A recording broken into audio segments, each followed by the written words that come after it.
Welcome into the DGD Podcast. I'm Robert.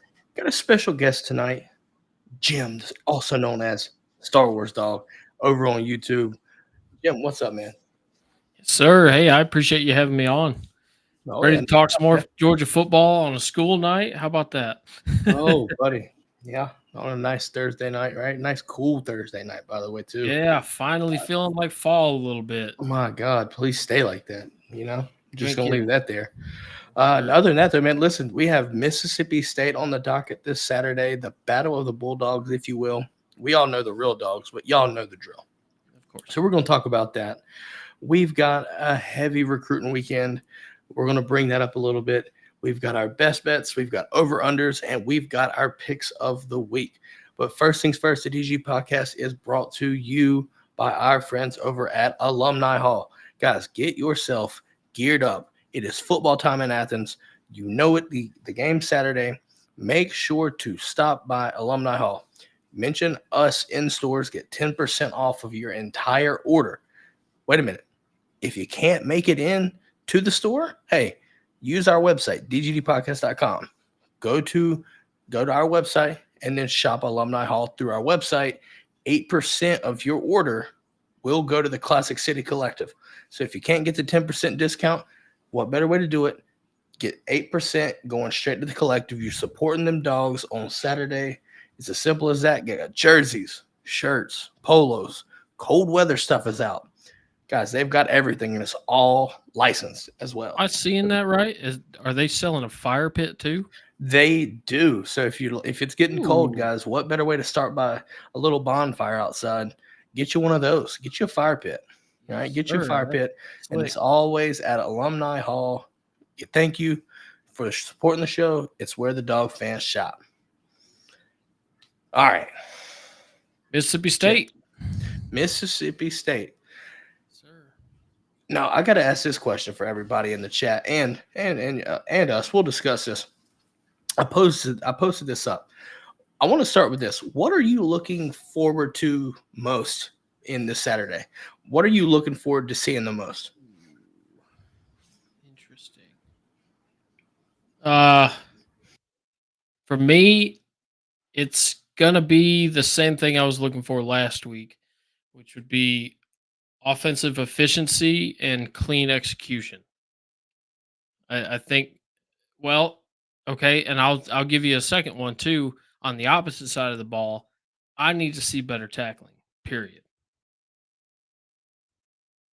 The game's not really in doubt for me at all, but seeing the execution rise to the Georgia standard is what I desperately need to see out of this team. I'm regaining faith, but it could certainly use some more. I'm going to do this. I need to see just better execution across the board, both sides of the ball. Right, both sides of the ball. Offensively, I want to see us sustain blocks. I want to see us catch passes, not a lot of drops. The more we've been plagued by these, and it's really cost us efficiency and it's cost us momentum, right? Because you can't get into a rhythm. Carson Beck does his best work when he gets into a rhythm early. We've seen that. We know what happens when that happens. Well, that's a trait for any offense, to be fair. I mean, but this is you start clicking. This is blatantly obvious with Carson Beck in the offense. Yep. So you have to get into a rhythm, right? Y'all can hate on the screens all you want to, but if there's blocks, well, no, it's not even that. If you're blocking and sustain the blocks, that can go for chunk plays. It's just if you miss a block, it looks bad because you get tackled for a loss or you only get like a 1 yard gain. And then you start hearing people complain about, well, why are we always throwing screens? If you block them, there's a good chance you get out in space. Guys, if you watch the tape, there's a bunch of grass sometimes these things get caught into, but you got to block and you got to sustain the outside blocking. If you do that, you see, keep in mind, this wasn't a screen. This was a check down. Talked about this against last week. You had ETN out wide, right, on the check down. Delt pushes the defender past him right against Auburn, and then all of a sudden he takes what in against Kentucky and against Alabama as a loss of down or loss of yards, and turns it into a first down, and you're down at the 2. Yep. Sustaining the blocks is going to help out. The screen game is fine. I'm not necessarily mad about that. You're forcing teams to run horizontally anyway, sideline to sideline. That's going to gas them guys out too. So just giving you a heads up on that. What do you diagnose the problem is for the perimeter blocking? Because I know that's an emphasis from Kirby. He doesn't want a wide receiver unless you're willing to go out there and block. So is it just mismatch issues that we've seen? Is it? I think you just got to hold on to the block. Placement? I mean, you've got to strike. In my opinion, you've got to strike first, and then you've got to be able to kind of move your feet. And nothing's changed. Nothing's changed from a blocking standpoint. Or are we predictable and the defense is countering what we're going to do? That might be true, but at the same time, you can still block. I mean, how many times have we seen guys in the past this season whiff on blocks, right? Jurasic missed a couple, right, against Kentucky. What could have been a huge chunk play, if not a touchdown. On a couple. Mm-hmm. Yeah, so, I mean, if you block, you got to get out in front, and you got to move your feet, right? It's just basic fundamentals of blocking that you've got to do. And I understand you're out wide and you're in space, right? Just be disruptive. Just go at it and sustain the block. It's easier said than done because we're sitting here behind computers talking about it. Of course. But at the same time, you've practiced this over and over and over. Ain't nothing changed.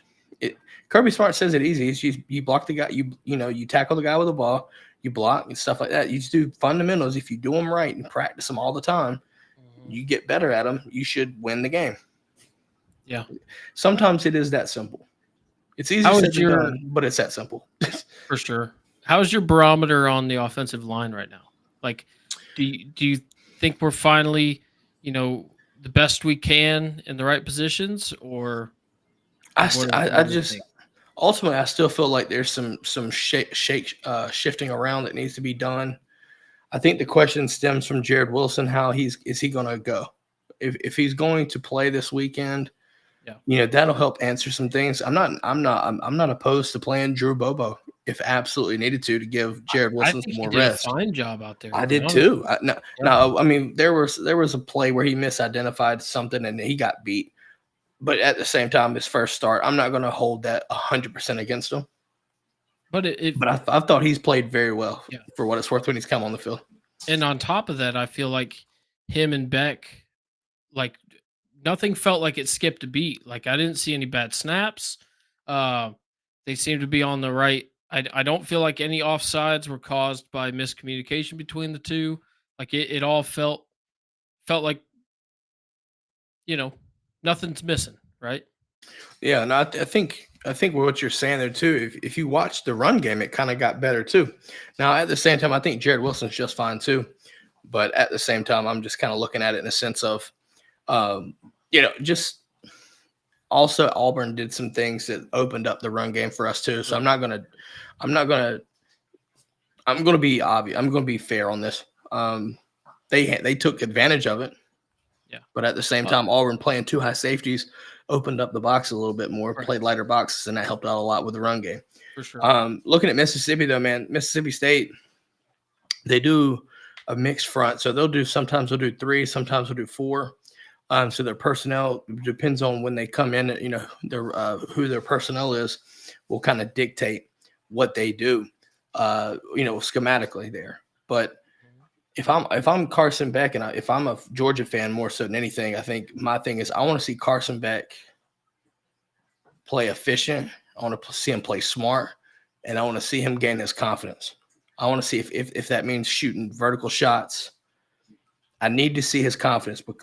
I hate to do this because we saw Alabama lose. We saw Tennessee lose. This past weekend was absolutely wild. Yep. But you have a massive game next week. this is a game where you should win, but I would love to see Carson get his confidence and just get that shit oozing going into the game. You know what I mean? If you can do that, then I feel really good about the schedule moving forward. If you can get this game as your catapult game, clicking on offense, right? You took Auburn, you scored on the first drive. That's something you hadn't done all season. Yeah. Score on your first drive, build off of that, build your confidence even more, and go from there. Yeah, I think he needs to get to Alumni Hall and get him a fire pit. He definitely needs a little spark, a little fire underneath him, you know. I see what you're doing, you see. I I see what you're desperately doing. I desperately want to see that, you know. I want to see, you know, Vanderbilt's quarterback kind of level of, you know, confidence and flair. Like, man, you could see that that that dude was going Super Saiyan. And I'm Mhm. sorry, like we just don't really see that from Beck, you know? I'm not gonna sit here and this isn't my podcast. I'm not gonna sit here and rag on him like I might do. But you know, I feel like to be a championship team, we got to have that hunger, we got to have that fire, and that absolute will to win. And I'm not getting those vibes at the moment. Well, I think, I mean, I've heard a lot of people talking, a lot of Georgia fans talking about the issues, the gripes, and things like that. And I'm here to tell you, it's a mixture of things, man. It's. I've heard Bobo being blamed for it, and I'm not buying it. I'm really not. I think for me, I look at the lack of execution. There were several plays throughout this season that were winners, and that we just don't execute. Yep. I'm sitting there and looking at it like, people talk about being aggressive play calling, but if you're out of rhythm and you're not into it and you're not clicking and stuff like that, it's going to be extremely difficult to take vertical shots and be aggressive. And I'd love to see more tempo, but at the same time, do understand that does wear out your defense a little bit. So depending on how the game goes, right, that matters. I would love to see. We favor a heavy rotation too, so tempo is really not our MO. But I completely agree with you there. And on the note of the Bobo stuff, it's I can't help but feel those types are what are referred to as casuals. Like they hear these talking points, they repeat the talking points. They don't actually form their own opinions, and they just spew the same hot garbage that they think is in right now. And to me, I think offensive efficiently, Bobo has more than proven himself. Now, there's something to be said about predictability because I think we have that. When I can sit home on my couch and say we're going to run it to the right, that's not great because the defense can do that a lot better than I can. So eerie 2019 vibes just hearing that. Oh, yeah, buddy. Yeah. But no, I think that's something I do want to see, right? Because if Georgia's offense comes out and they're clicking and they start strong and they start fast and they just open the doors off this game in the first quarter, that's going to quiet down those gripes and complaints a lot. It really will. I'm not saying it's going to completely shut it down because, listen, I know people. Dude, I know people that when we went back to back, people still complaining about shit. The sets and bed haters, like again, it's the casuals that have these talking points that are drilled into their head, and that's what they think is the hot topic to talk about. So, I mean, either way, I'm just sitting there looking at it in a sense of like, you come out and just prove some points, right? Just prove some talking points, execute, right? Yep. We should be more talented than them. And listen, I guarantee you, Alabama fans sat here and said the same shit. We're more talented than them, things like this, right? All these talking points. But just go out and play your brand of football, right? Right now, I don't necessarily know what we have established as our brand of football, right? Not sure what our identity is. We've talked all offense right now. God, dude, listen, we cut our missed tackles in half, but it still felt bad against Auburn. Yeah, I would love to see us get more physical and tackle. Just run through the ball. Just run through the tackle. We were talking about perimeter blocking there for a little bit when we were on the offense. Well, let's flip the field here, and let's talk about getting off the damn blocks on defense on the edge.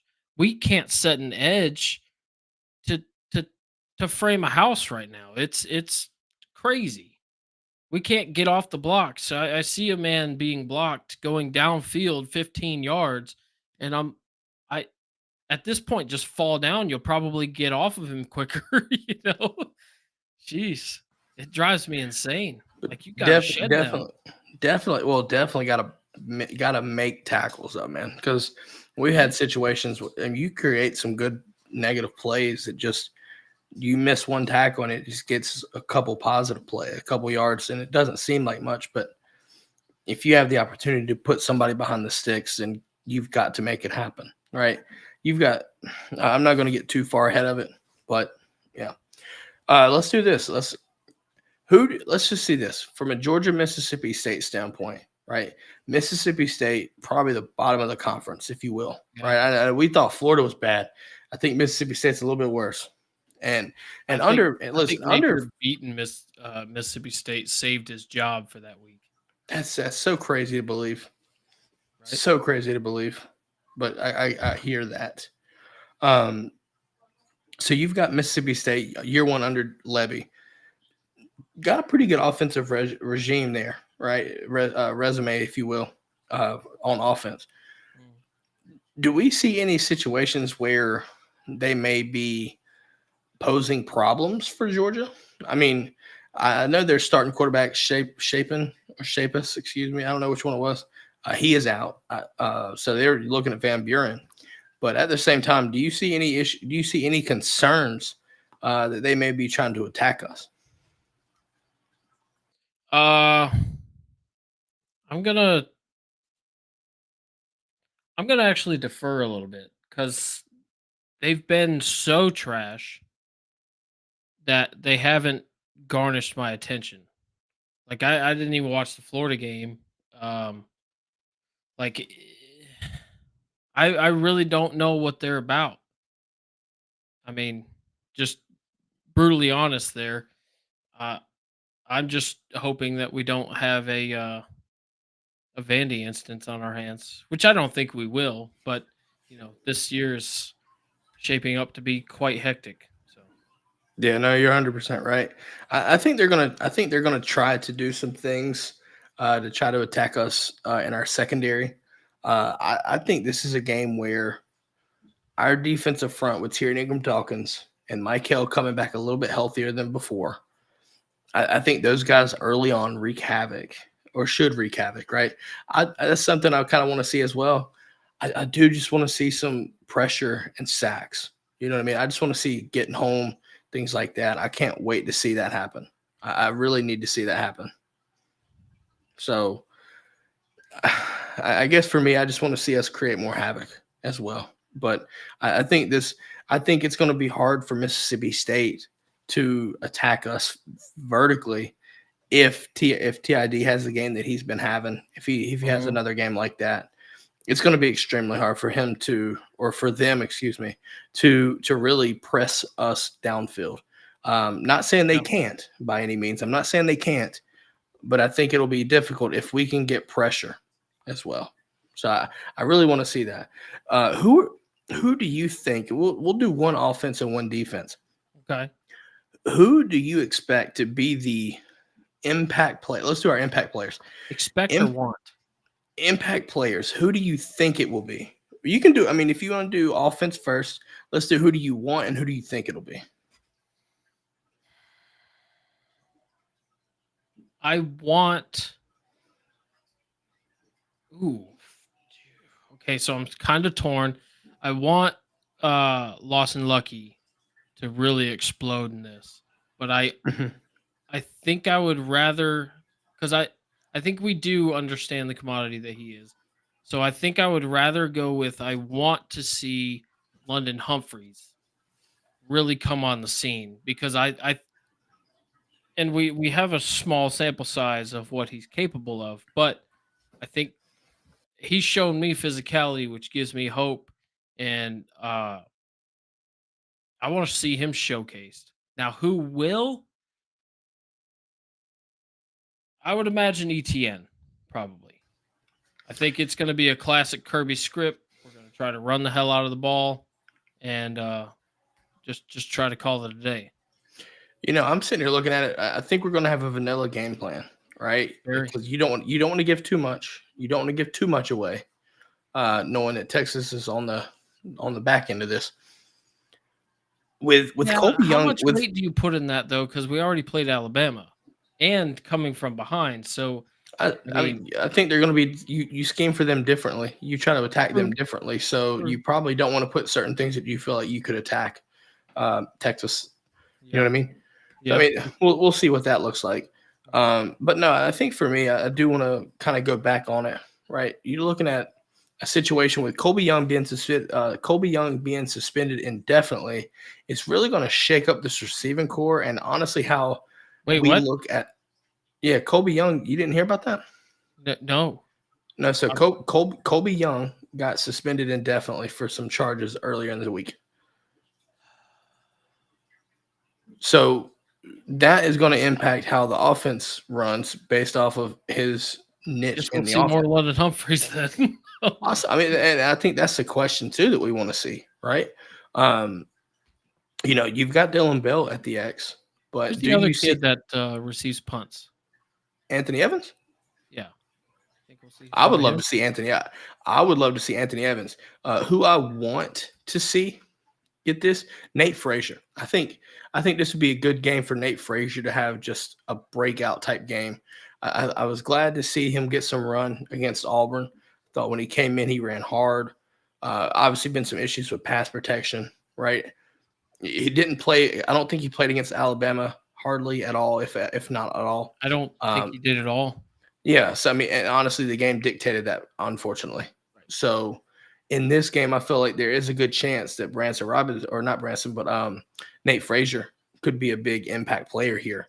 But who do I think it will be? I think Lawson Lucky. Ooh, okay. All right. Lawson Lucky has came on strong, tight end tough, by the way, hashtag. But no, I look at it this right here. I mean, in the receiving game, he's been our by far best receiving threat from a tight end perspective.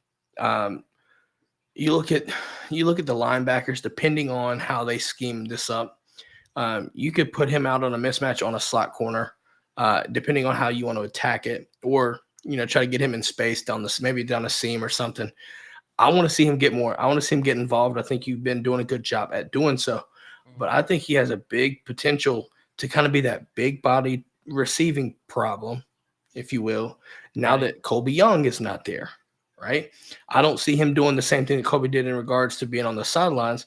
I think you find ways to get him one-on-one situations, whether it be down the middle of the field or whatever, right? We saw little crossing routes, Dover routes, things like this. Get him into space just against Auburn. First drive, 30-some yard chunk play. Boom. Just small little play action, pop pass to Lucky and just run it for 30 yards plus, right? Getting him involved is going to be big because that's your big body guy. That's your big body guy. You've got speed out there.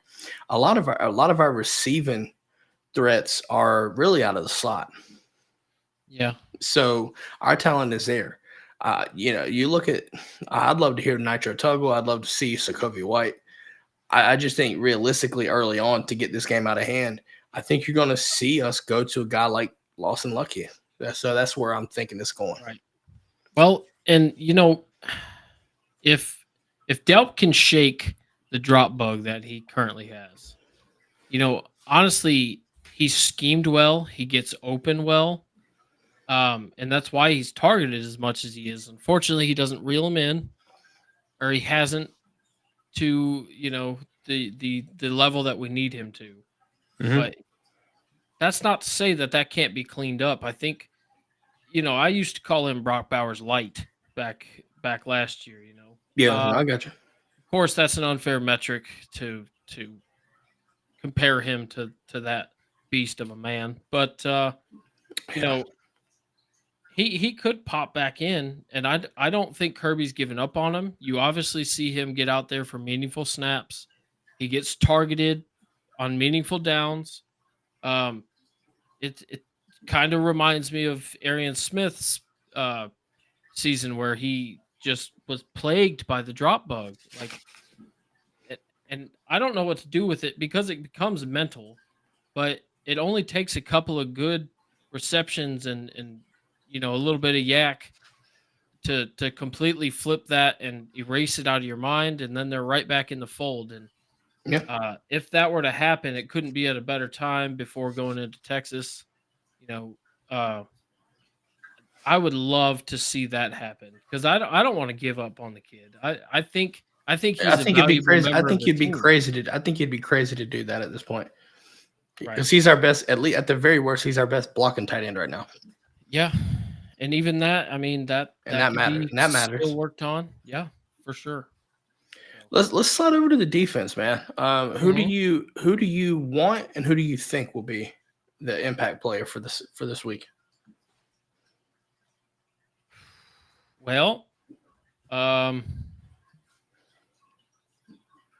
let's say I want Malachi to pop off in a bigger way than he has for these games this year.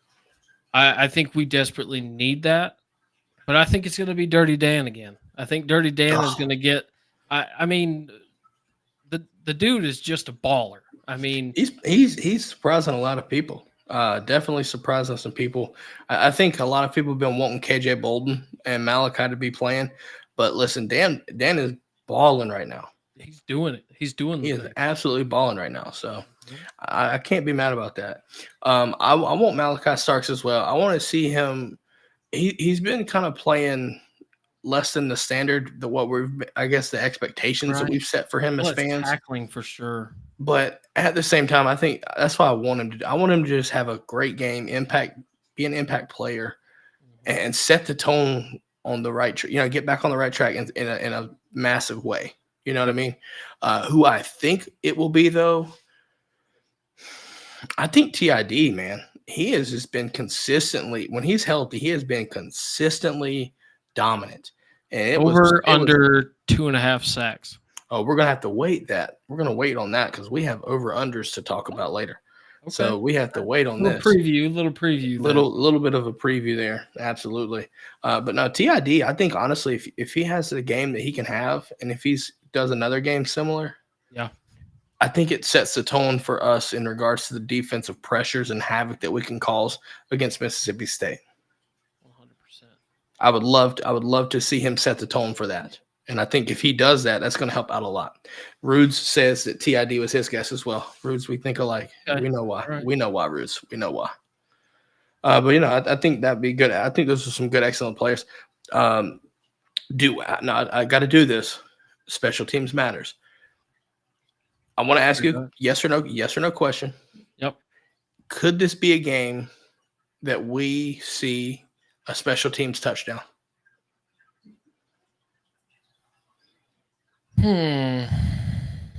Do you think that we get a special teams touchdown?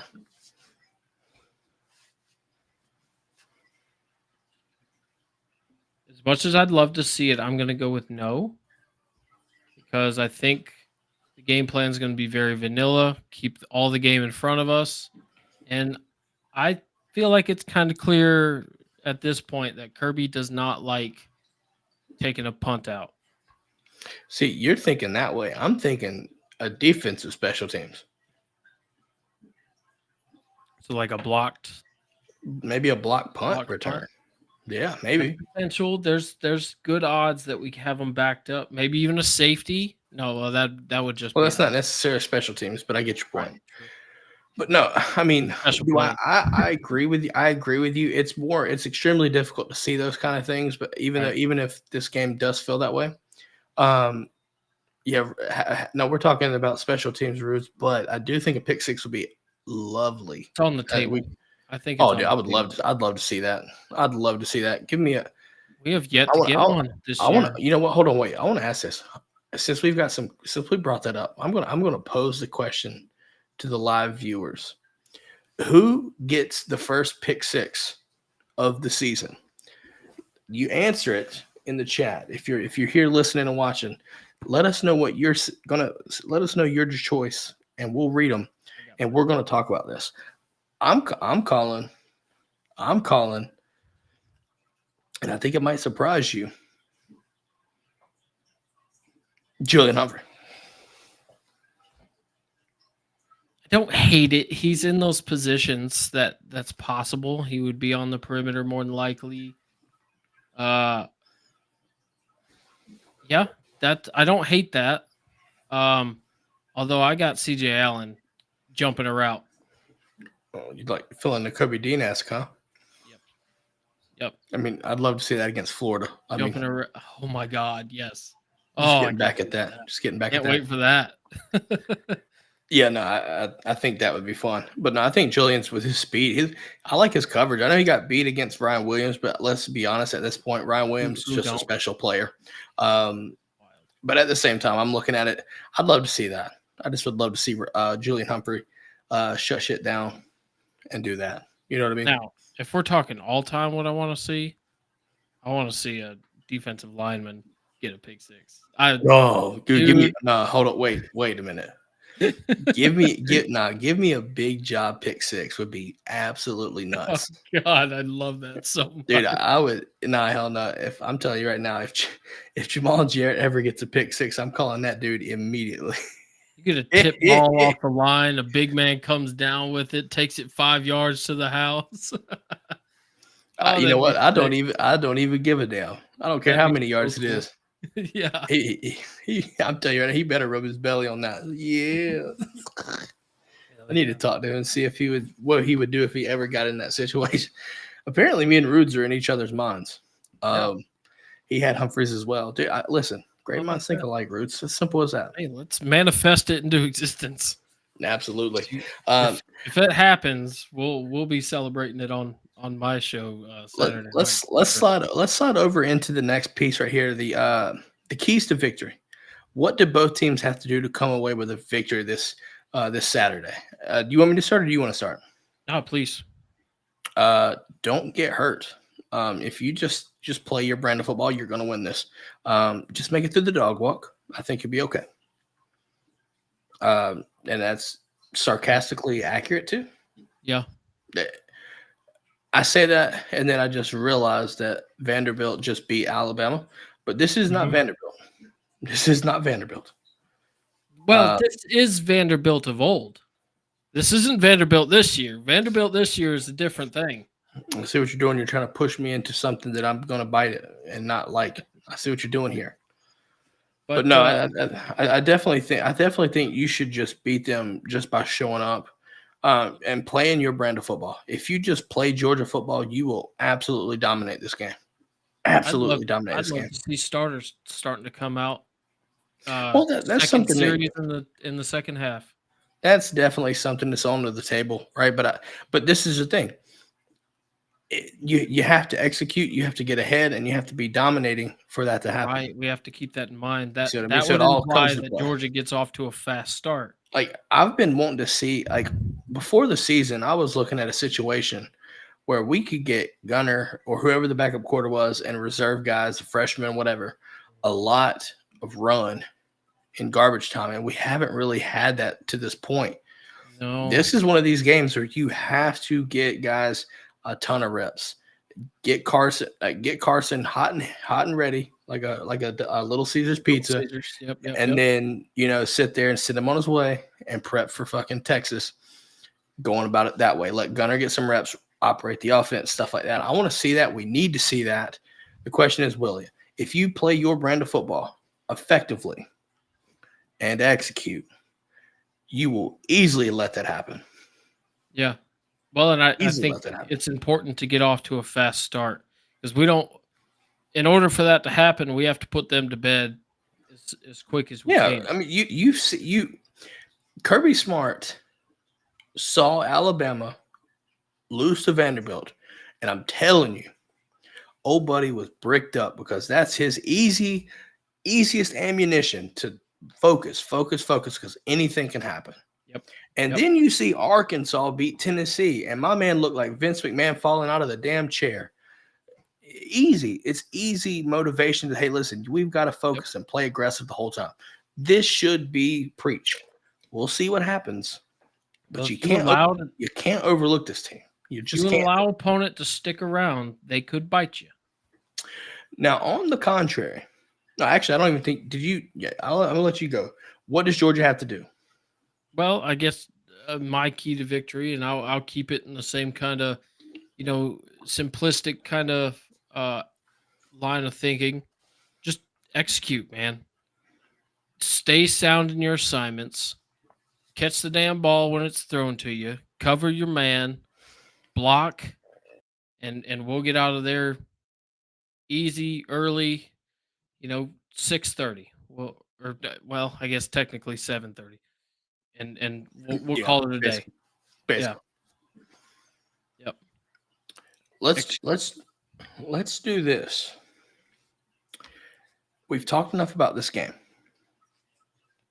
If Mississippi State, if they're wanting to win this game, let's kind of both pick some stuff here and go with it.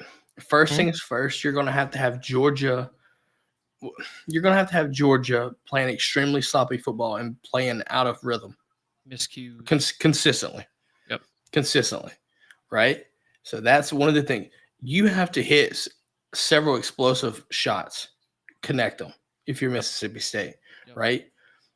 I think you need to be aggressive in the vertical game, but at the same time, I think you need to try to push our edges, right?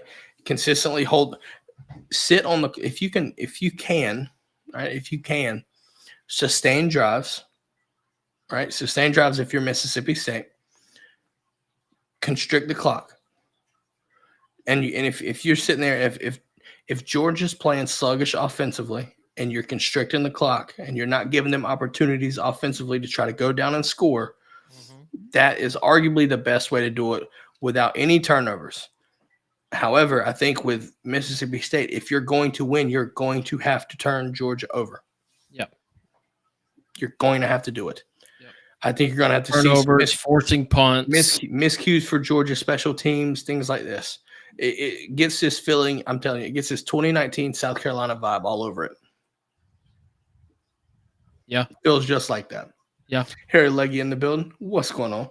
Do what they are supposed to do. Talking about Georgia. Yeah. Yep. There's your key to victory. Just do what we're supposed to do. Look like the Dogs.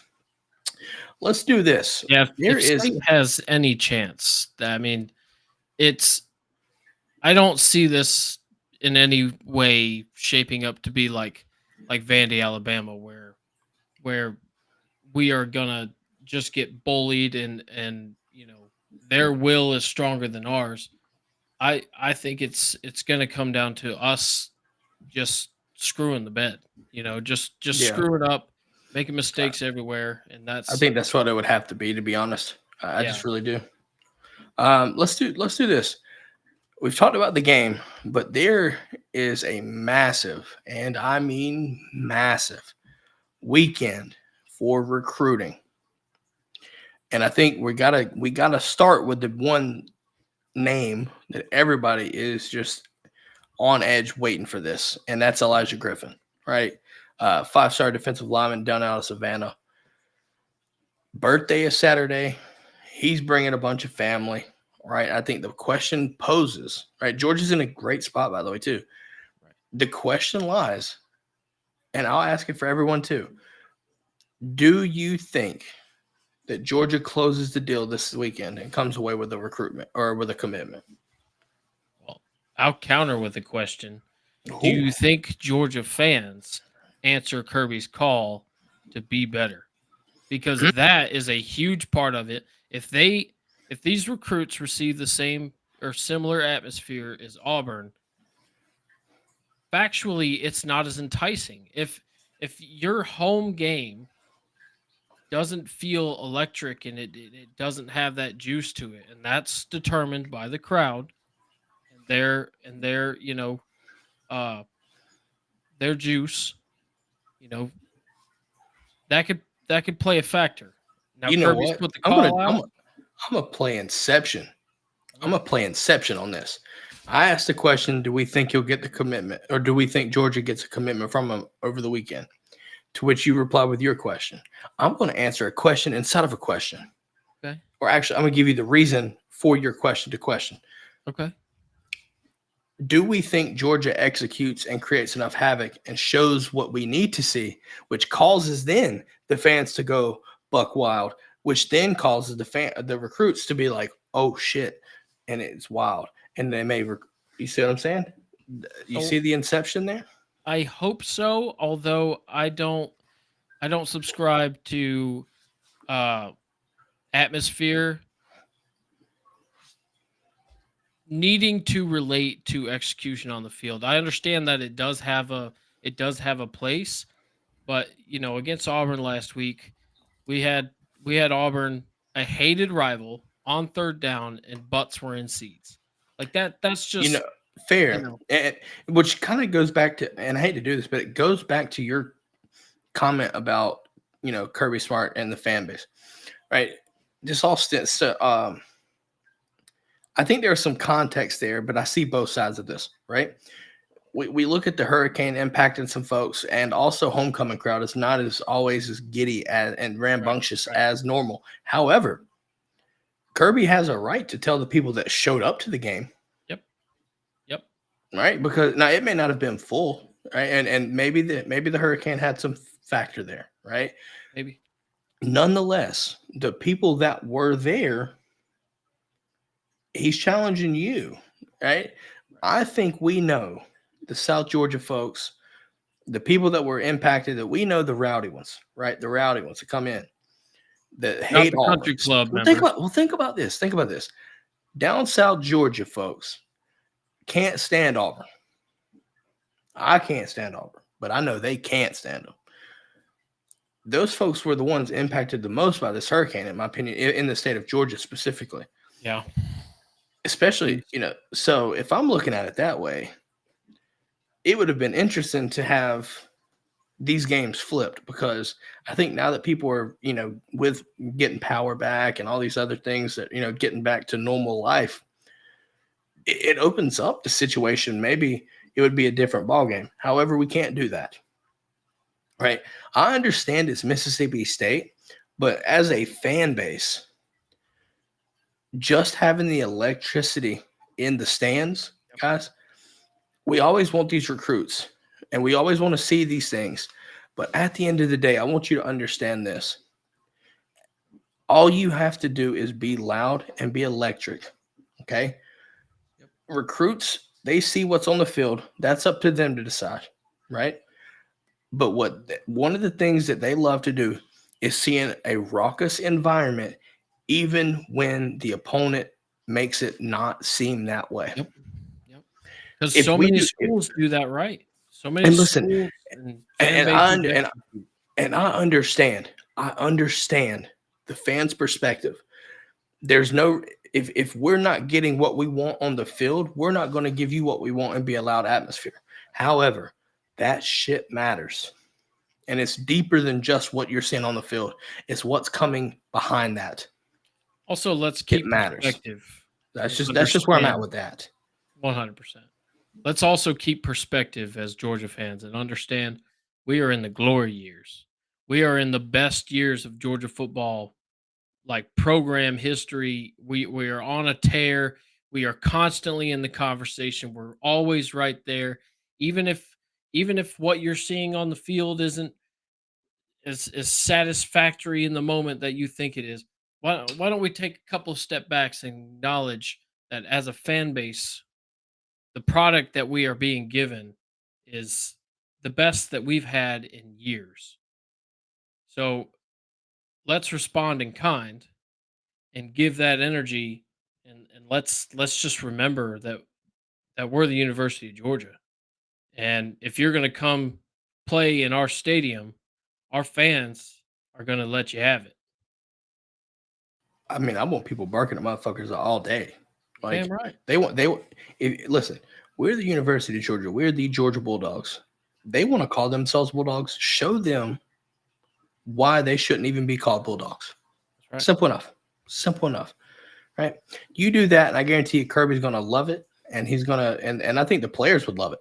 I'm being serious. The players need it. Players feed off of our electricity, Yes. right? They do. 100%. We don't have a lot of home games this season. Mm-mm. Right? It's really our We only don't. It's technically our third, but it's really like the second, like Yeah, no. SEC I ranked. mean, well, yeah.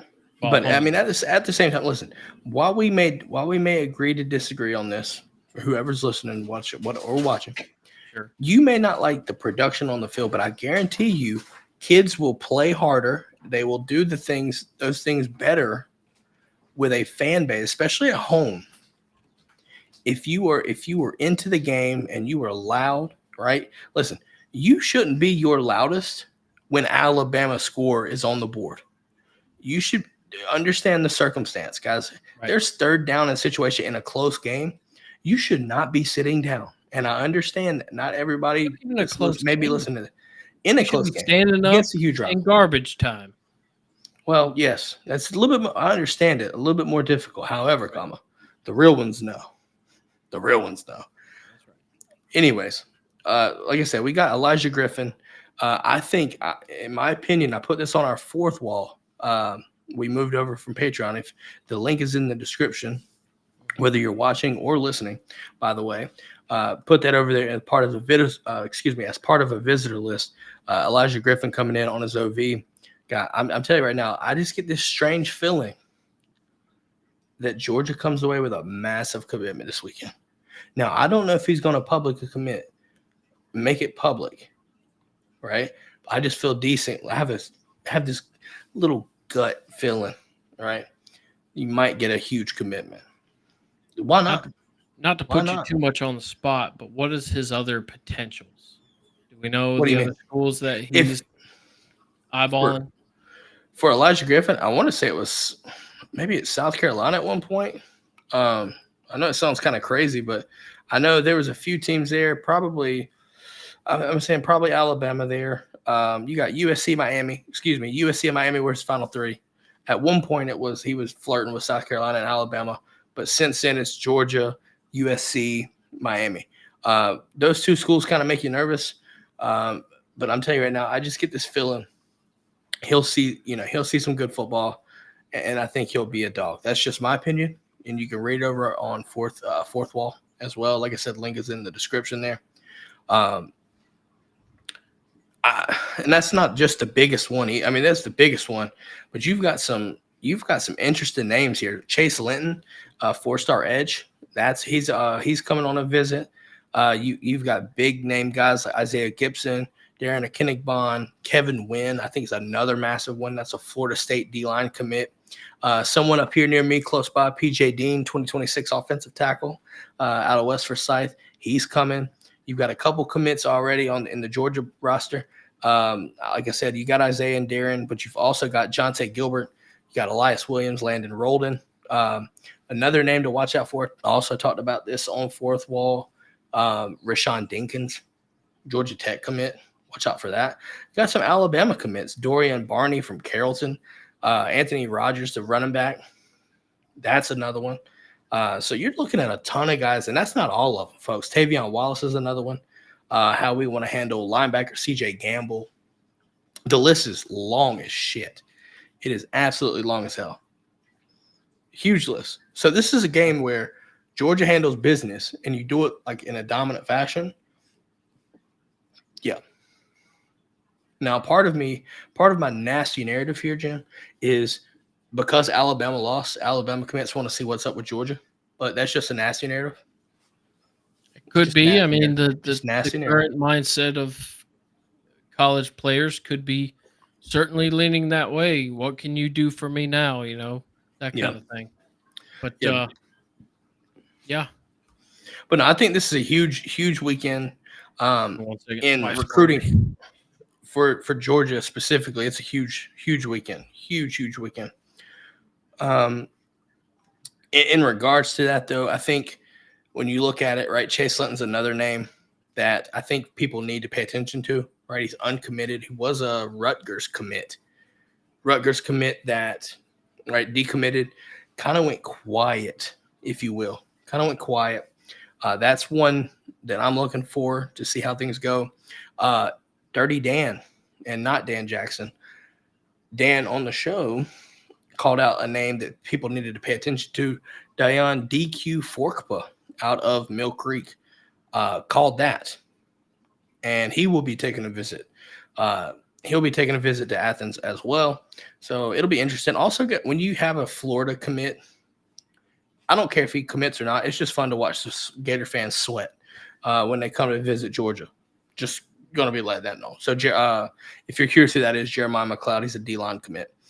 Just some names, obviously listed a lot, but again, it's one of the few home games, and you have to take advantage of your home games. Kirby knows it. ABC, baby, always be recruiting. Always be recruiting. Right. But yeah, make sure if you don't have it, I'm gonna post the link to our fourth wall in the chat, so people can access that if you'd like.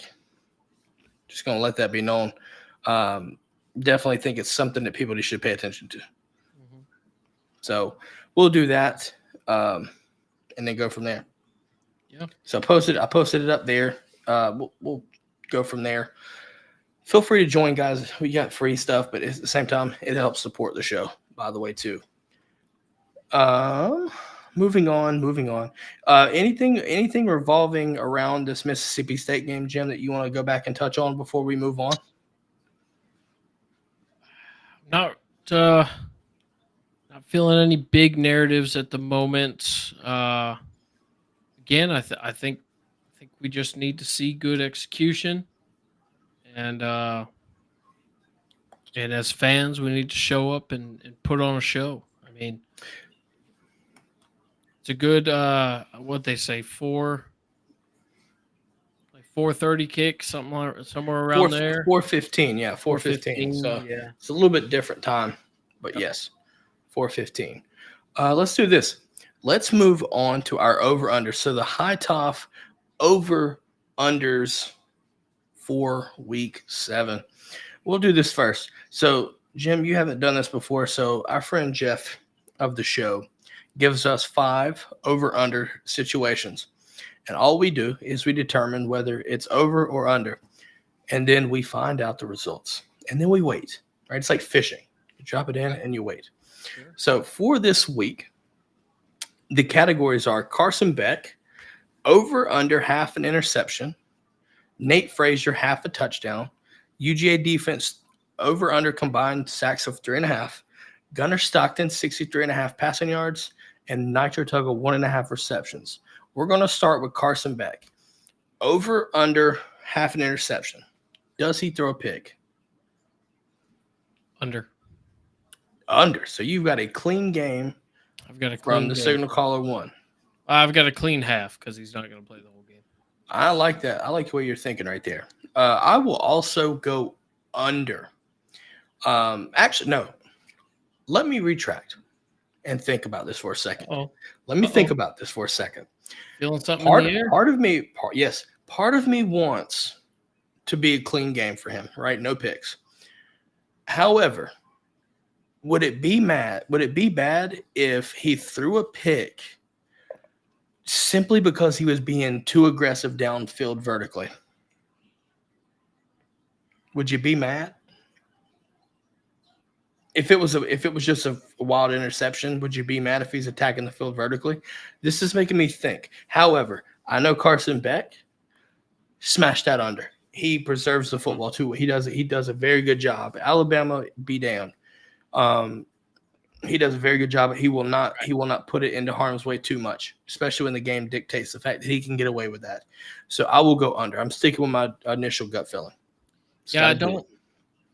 I only foresee probably 4 big shots from him. And in those 4 shots, you got to hit them. You've got to hit them then. Right. And I'm hoping this week he's cleaned up that accuracy a little bit because in full transparency, he's been a little off the mark. And I don't know if that might be because he's taking too long to see that open going down. But there's a potential for an interception for sure. But, so what's hard is to flush the Alabama game out of your mind. And you brought that up a second ago. There was a lot of really poor decisions and miscommunications, but I think the pace of this game, the rhythm that I hope to see our offense firing on, will hinder well for a very clean and consistent game for Carson. Yeah, I think so too. So we're both going under on that. Next one, Nate Frazier. Does Nate Frazier get a touchdown?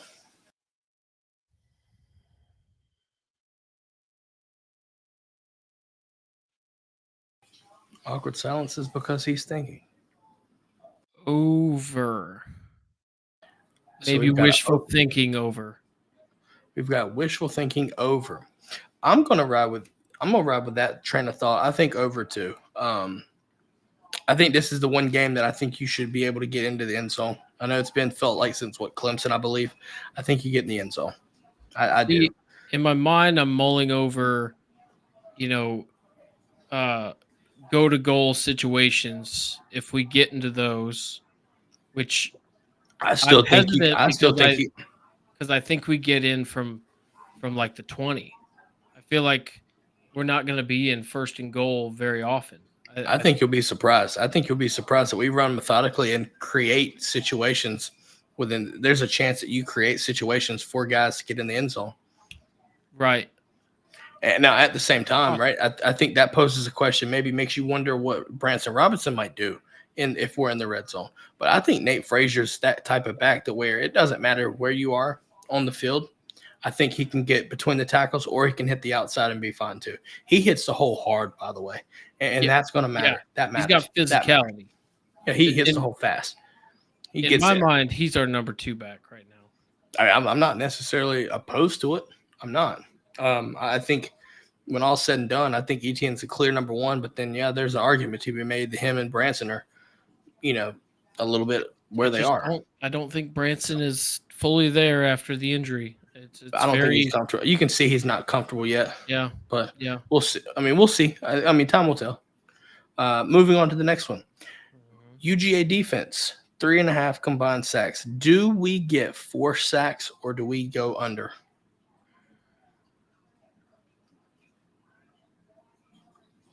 I'm thinking Tyron Dawkins gets 2 on his own. I'm going to go over again. Go over again. I think I'm going to go over as well. I think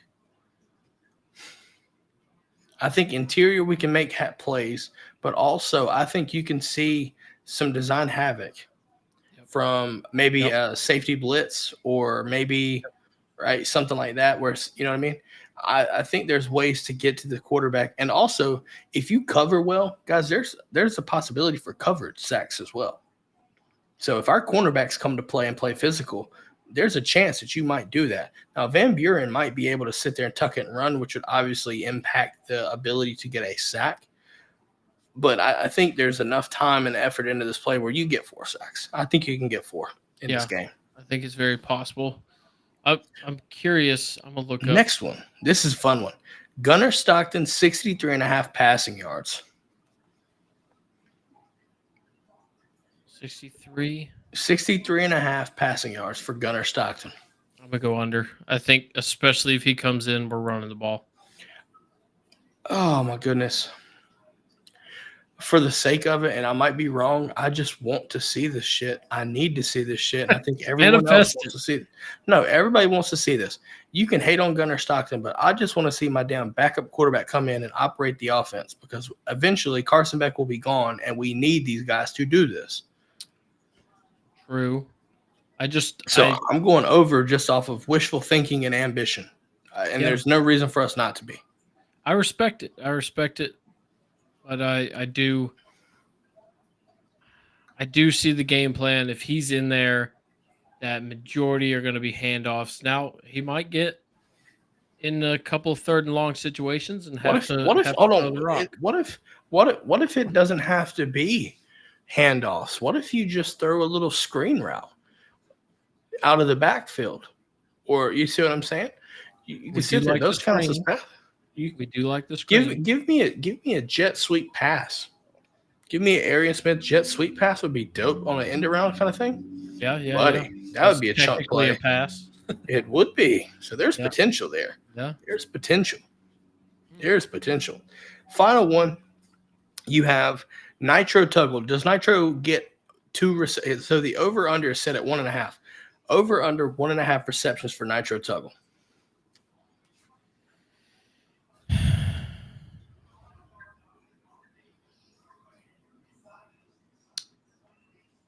Let's go under. I see the logic. I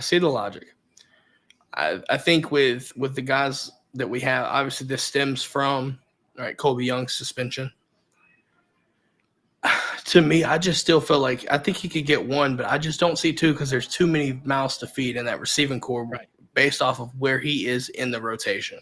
Yeah. Even with Colby Young sitting out or Mouth even with Colby Young suspended. Yep.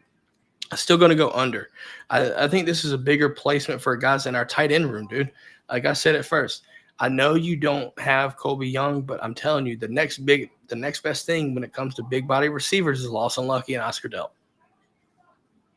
It's just that simple. Yeah. Now, to be fair, I would love to see Evans. I'd love to see all these guys get more run, right? Dylan Bell, I think, has to be stepping up now at this point. This could open up Dom Lovett as well. Hopefully. Honestly, I think Anthony Evans gets some more run because it's forcing Dylan Bell out into the X purely. Yeah. So I think by default you might see Anthony Evans get some more burn. Still not named Nitro Tuggle, and it's nothing bad. I think Nitro is going to be fine, but it's just where he is. Where we're thinking in the rotation. Yeah, it's just where I'm at with that. Yeah, I feel like as far as the rotation and guys that we haven't seen much of that I project seeing, I think Evans and Humphreys are the two that are going to be featured in Colby Young's absence. Yeah, no, I mean, and that's fair. So I'm going under on that right there. So there's your over unders for the week, and let's see how these ride out. With that being said, we move to the great scape of the week. This week in college football has been circled for about everybody at this point, all season, all preseason, period. Week 7, you've got some of the biggest games of the year all in one week, and we've got most of them filled out for you, which obviously leads to the DGD Pick'ems Week 7 edition. You know the drill. We pick the games, we pick them, and we also make sure that you on Twitter vote, right? Go vote, right? It's election season. We're doing it weekly here, baby. Go vote. Go vote. Obviously, 10 matchups. We've got locks. We've got upsets. It's time for the pick'ems of the week. First things first, we're going to go out west to Tempe, Arizona, where Utah, Cam Rising, finally back playing. He's expected to play this week against Arizona State. In Arizona, might I add, right? So with that being said, here are the results. Keon is the only one taking Arizona State here. The Scatabo story is amazing, right? The Amish running back. Guys, if you haven't heard him, please go look at his story. It's electric. It really is. But I just think Utah is just too much for Arizona State to handle. I've got Utah. Even if we think they're trash, even if Utah is trash, I still have to go with my heart here, and I need to be right. I need to go with my brain. I can't go with my heart. Got to go with my brain. Utah, I'm hearing Utah. Jim, you've got Utah as well. Why do you think Utah wins this game? I do. Really, I think they played better football than Arizona State so far. Getting Cam Rising back is huge. Although it's away, I still, I don't know. See, Big 12, old Pac-12 is kind of weird. It's kind of hard to gauge, but I'm just gonna stick with Utah. I think they're a better team. I'm not necessarily opposed to that. I think everyone else except Keon agrees. Next matchup, I think this one has a big stake here in the Big 12 as well. We stay in the Big 12. Kansas State traveling to Boulder, Colorado, taking on Deion Sanders, Shador Sanders, Travis Hunter, and the Colorado Buffs. This is interesting because Colorado is 4-1. Is this the question? Might be, is this when we start to see them kind of slowly fall down and going back to normal? I don't know. We'll see. The results are in. Everybody except the Brigade going with Kansas State, except the Brigade. The Brigade riding solo here, going lone wolfing and going with Colorado at home to pull some magic on the at home cooking. I understand Travis and Shador. That's a great combo, and Travis is the best player arguably in college football.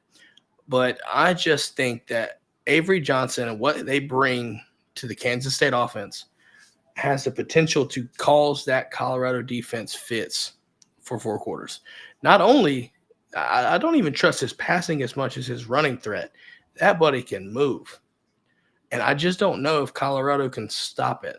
So that's where I'm at with it. Jim, what about you? Why did you pick Kansas State?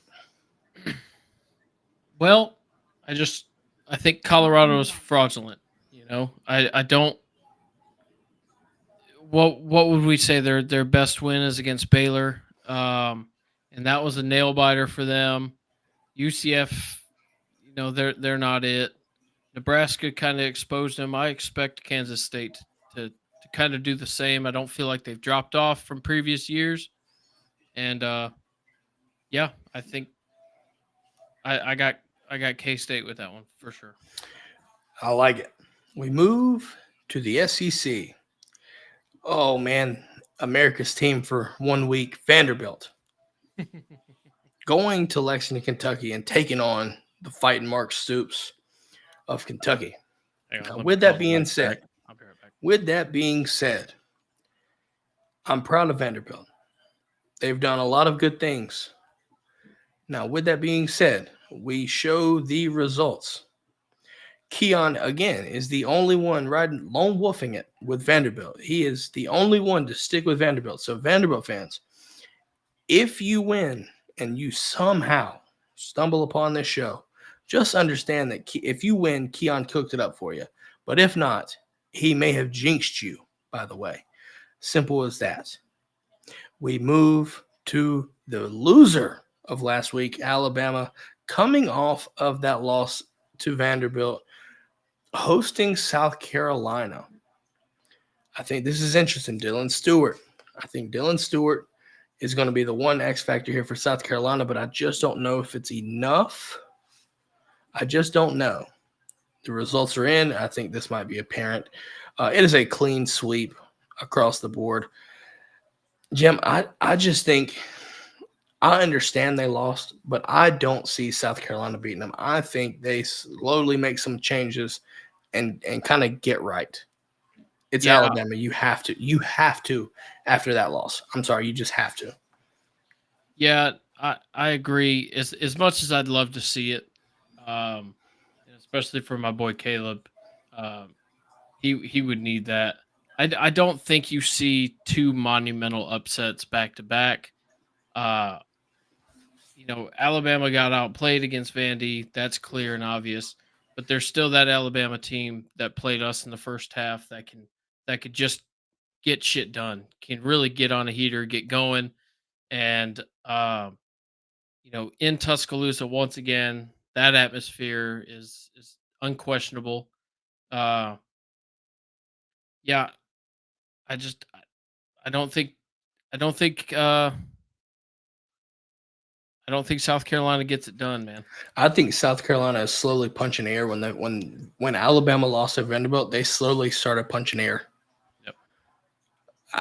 Alabama historically just comes out of losses and just beats the bejesus out of people. There's no other way around it. Let's see if it happens, though, right? I think it'll be interesting to see how they bounce back from that game because they'll need to. Moving on, staying in the SEC, folks. It's an interesting matchup because the results from this past week would surprise you. What if I told you that Florida coming off of a win and Tennessee coming off of a loss is how the results of last week come out, which now leads to Florida coming to Knoxville to take on the Tennessee Volunteers. Oh, buddy, I think this could get ugly. I don't trust Florida. I just don't. But I'm telling you right now, as a Georgia fan, for the nastiest of narratives, Jim, I want Florida to win this just so Billy Napier would the fans would give hope just to keep him around longer. But with that being said, clean sweep, Tennessee across the board. All right, simple enough. We're going to fly through these. We're going to do this real quick. Ole Miss going to LSU, taking on Brian Kelly and the Tigers there in Baton Rouge. Keon, Kobe, and Jim, you've got Star Wars. What triggered the Star Wars pick, or the LSU pick? Excuse me. Yeah, I think this is the weekend that that LSU kind of comes out of hiding a little bit. I think they've been playing fairly decent, but a little under the radar. They of course had that loss to Southern Cal, but once again, I don't trust an Ole Miss. So I've got LSU. That's what my gut tells me, and I think they show up and they kind of come onto the scene and they get talked about a little more from here on out. Look at that. We go to the Big Ten. Penn State traveling to LA, taking on Southern Cal. Star Wars, you're the only one that picked USC here. I'm assuming you don't trust Penn State to travel. Not so much that. I just don't trust Penn State. I think them being number 4 is a joke. I think this week was the AP's time to shelf the SEC because they're bored of us, and they, for no great reason, put Penn State all the way up there. And I think Southern Cal is going to give it to them. I like your thought process. We move to Mississippi State. Mississippi State, Georgia, folks. We've talked about it. I think it's obvious. It's a clean sweep. I ain't got to talk about it anymore. Here's the biggest one, in my opinion, in the Big Ten. The biggest of the Big Ten. Ohio State, Oregon, in Eugene. Let's see what people have to say. Keon and Juan rocking with Dan Lanning and the Oregon Ducks. Everyone else choosing Ohio State, and that I just don't know how to feel about this. I feel like it could go either way. Yep.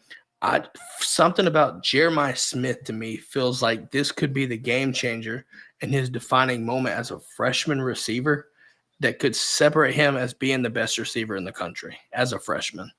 I just get that kind of vibe off of this game.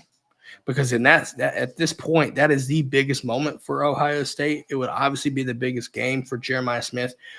Let him make plays like he's been doing consistently so far this season in that game.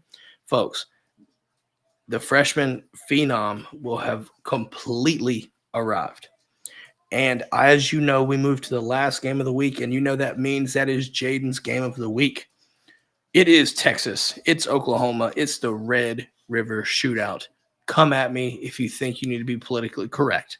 It's always going to be the Red River Shootout. It just will. With that being said, Quinn Ewers coming back. Oklahoma having some quarterback issues and some offensive issues. Solid defense. Love the defense.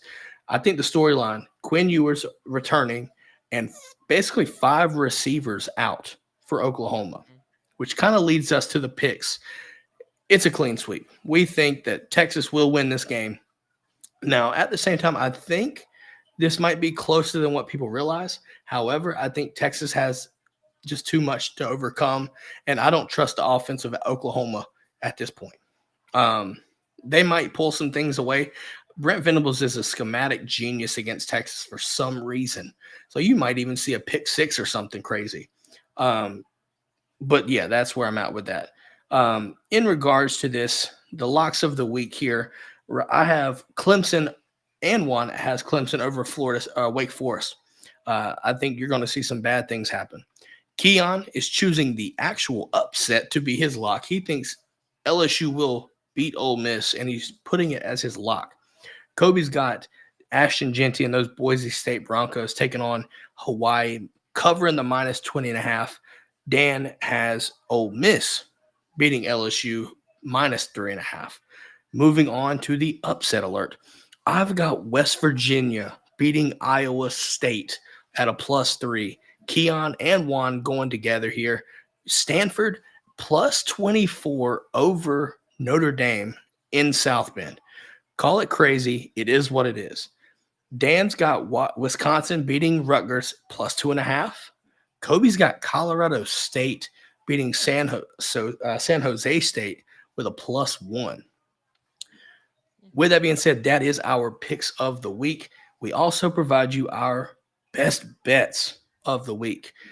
Got it right here. Jaden, we'll start with Jaden. Jaden's got Oregon money line, Arizona State money line. A little bit dicey this week for a little man, but nonetheless, he was 2-0 last week. We'll see if he hits. I've got Rutgers minus 2.5. I've got Clemson minus 20.5. Penn State minus 4.5, and also Syracuse minus 4.5. I've got Texas, Oklahoma under 51. History tells me that it's been over, but also Oklahoma's had better offenses than what they've got right now. And it's a weird year. It's a weird year, and you've also got a returning Quinn Ewers that they may lean on the run game. So keep that in mind. And the last but not least, Tennessee covering the 15.5 at Neyland over Florida. Those are our best bets of the week. If you hit listen, I want you to understand something. Tag us if you use our best bets and you win money. Let us know. We'll gladly promote that for you. We'll celebrate with you. We want to see. We want help me help you. All right, help me help you. All right, that's how we do it. Jim, I want to appreciate you, man. I want to thank you for coming on. Where can people follow you if they want to find you, man? Where can they follow you? Star Wars Dog on YouTube. I'm also on Twitter and X. I have a Discord as well. You'll find it in the description of my live streams. Come check me out Saturday nights around 11 o'clock. Sometimes we run a little late because of the games that we're watching, but come join us. We talk football, we talk Georgia, and all the rest as well. So, and Robert was on last weekend, had some fun with us. So, if you're a diehard that watches football till 2 o'clock in the morning, might as well stick around and watch that too. I'm just gonna let it be known. But again, Jim, thanks again, man, for coming on. Appreciate you having you on, taking your time to come on. Yeah. More than welcome any time. Hey, I appreciate it. Everybody be sure to hit that like, subscribe, do all the things. Check out the Patreon. Check out Alumni Hall. That's all I got. Yeah, hit that fourth wall up, guys. He brought up a good point. That fourth wall, dude. We're posting all of our content for free for subscribers. So you become a member, you're getting it, regardless of the tier, you're getting it for free. So keep that in mind. So take advantage of that. Like I said, the link will be in the descriptions as well. But with that being said, that's all we've got, guys. Saturday, 4:15, Mississippi State comes to town. Be loud. Kirby's called you out. Be loud. Be proud. Bark at the other color red, right? Bark at them. Let them know that we're the real dogs. All right. Period. Just do it. Tell them we're the dogs. Y'all the puppies. Go to fuck up. Go to fuck on. Big dogs eat. Y'all sit there, find the scraps. Simple enough, right? Challenged you. He called you out. Stand up to the challenge. With that being said, we're wrapping this thing up. We will catch y'all on the flip side.